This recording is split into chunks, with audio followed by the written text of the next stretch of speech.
Age of Sigmar, les croisades Zéophore, livre 3, la longue chasse.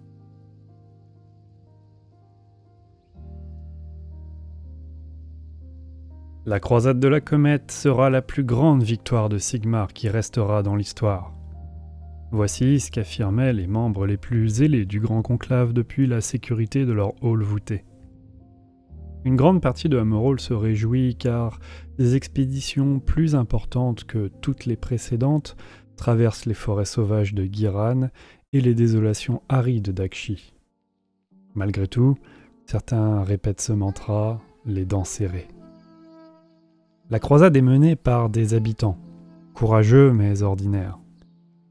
De la plus grande cité franche de Sigmar, des soldats robustes qui comptent sur leur formation et la poudre ronge-doigt plutôt que sur une force surhumaine et la sorcellerie. Leur histoire, marquée par l'espoir et la gloire, est celle de la victoire des mortels sur le destin. Malgré tout, le malaise couve dans les rangs. Deux des plus grandes colonies à l'extérieur de Hammerhall sont désormais en ruine.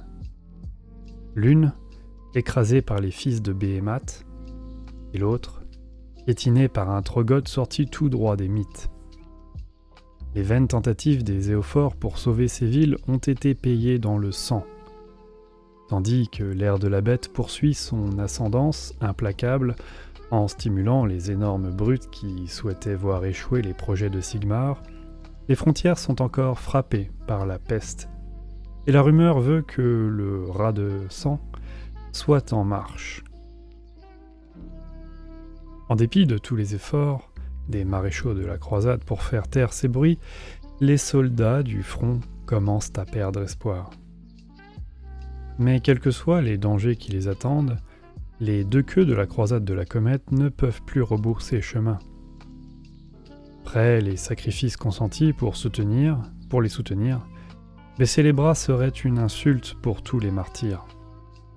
Il faut donc se satisfaire de leur foi en Sigmar, mais surtout en eux-mêmes. Ils affronteront toutes les menaces avec la poudre, le bouclier et l'acier de leurs lames, même si personne ne sait si leur entreprise sera couronnée de succès.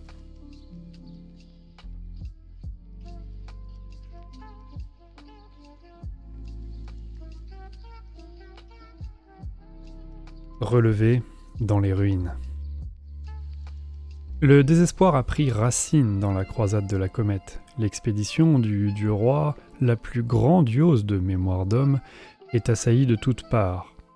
Et les places fortes que l'on pensait sûres ont été abattues. Ces soldats parviendront à se relever de leurs cendres pour arracher la gloire, ou mourront-ils jusqu'au dernier?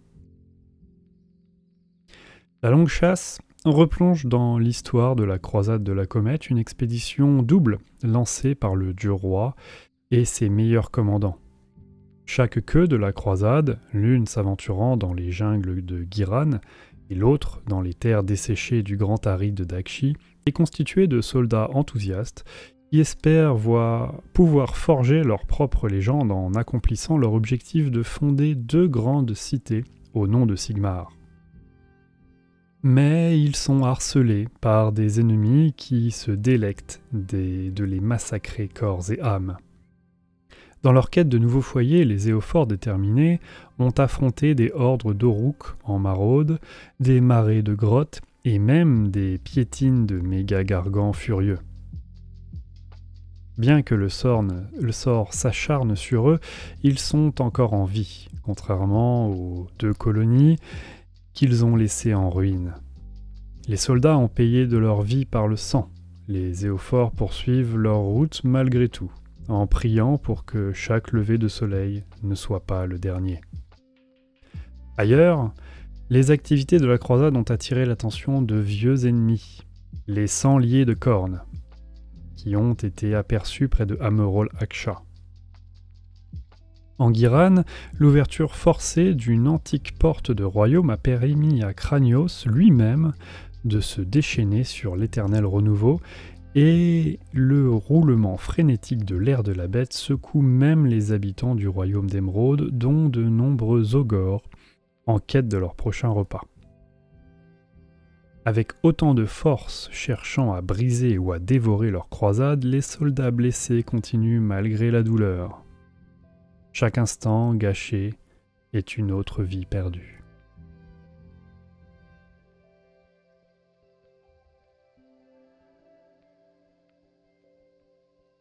Remous des royaumes. La croisade de la comète était la plus grande démonstration de puissance des cités franches de Sigmar. Des dizaines de milliers de soldats quittèrent leur foyer pour se joindre à l'effort de guerre. Cependant, des hordes de féroces pauvertes avaient ralenti leur progression et d'innombrables vies avaient déjà été perdues pour que la croisade puisse progresser, laissant le malaise se propager dans les rues. Le grand conclave de Hammerhall était en ébullition. Des missives détaillant la chute de Brisetrève affluaient depuis les plaines stériles du Grand Aride. Tandis qu'à Hammerhall-Gira, les survivants de la défaite de Fort Gardus se déversaient par les portes en louant le seigneur célestin âme d'acier d'un ton tremblant.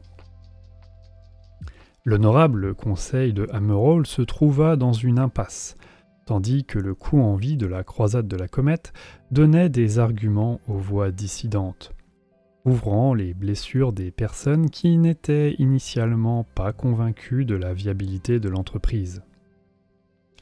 Deux des principales colonies, protégées par Hammerhall, aussi fameuses que stratégiquement vitales, n'étaient plus que des ruines, et l'arrivée des croisés n'ayant pas permis de les sauver.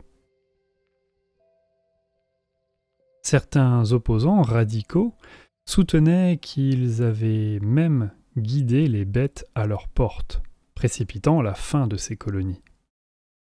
De plus, la menace Troggoth, jusqu'alors considérée comme une simple rumeur, avait bel et bien été prouvée.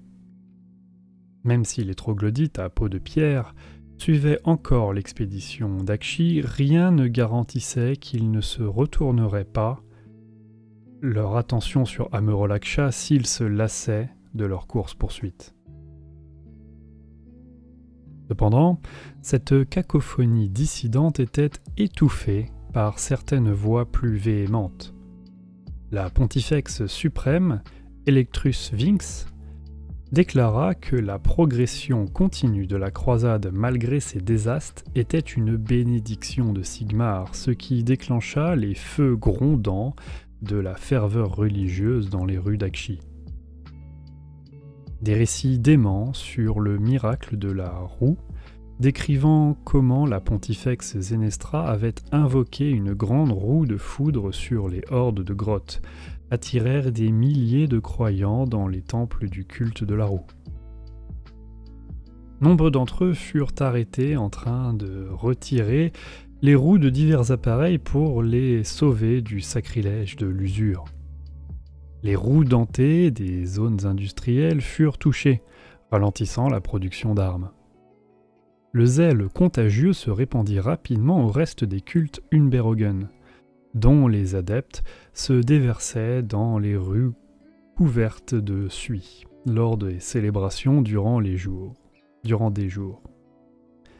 Zane Delorus, la main cachée du grand conclave, était au cœur de la controverse. La voix de la pontifex suprême des cultes Unberogen avait gagné en importance dans les chambres du conseil, à peine quelques semaines après que Delorus eut mis fin au bûcher de victimes de la peste allumée par des fanatiques. Malgré les défis qui se présentaient à Hammerhall, alors que tant de gardes s'étaient joints à la croisade de la comète, les soldats gardaient le moral. Thalia Vedra, la lionne de l'Aride, était revenue pour les aider personnellement à repousser les ennemis d'Aksha qui se présentaient à leur porte.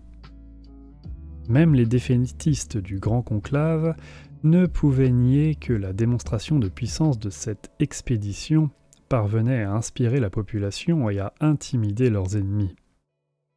Mais en privé, la commandante Primus Catric de Guillon faisait part de ses inquiétudes à Vedra. Le fanatisme était une drogue puissante, et l'atmosphère de zèle dément remettait du baume au cœur des citoyens, les poussait vers la milice et les faisait redoubler d'efforts dans les ateliers. Il leur faisait aussi faire des choses irrationnelles au nom de Sigmar. Il avait suivi d'une voix fervente pour les pousser à brûler les leurs après tout. Entre les murs de Amerolgira, les rues étaient relativement plus sombres.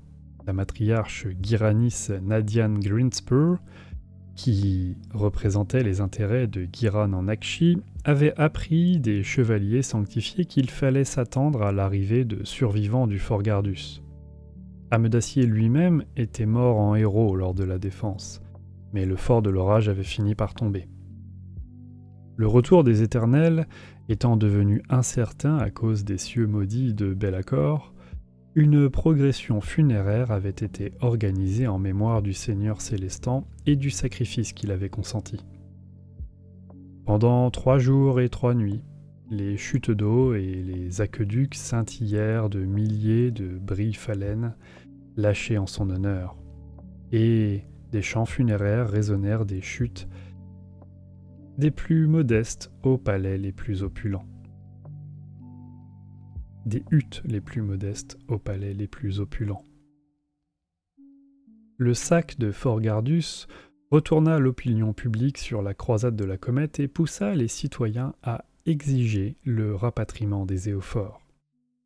Les soldats des Guildes-Franches et les Éternels avaient subi de grosses pertes, laissant les défenses de Amerolgira significativement amoindries. Dans les échelons supérieurs du commandement, la rumeur voulait que Rotigus, le père des pluies, s'attaqua de nouveau aux cités frontalières sigmarites avec ses déluges maladifs, malgré ceux qui prétendaient que la reine éternelle avait affronté le démon. Les annonces de disparition de marchands ayant traversé la faille orageuse arrivaient sur le bureau de Greenspur, à un rythme alarmant. Il en avait toujours eu quelques dizaines par mois, mais les choses empiraient. De nombreuses nuits de suite, la lumière brillait à la fenêtre de sa tour tandis qu'elle signait des certificats de décès.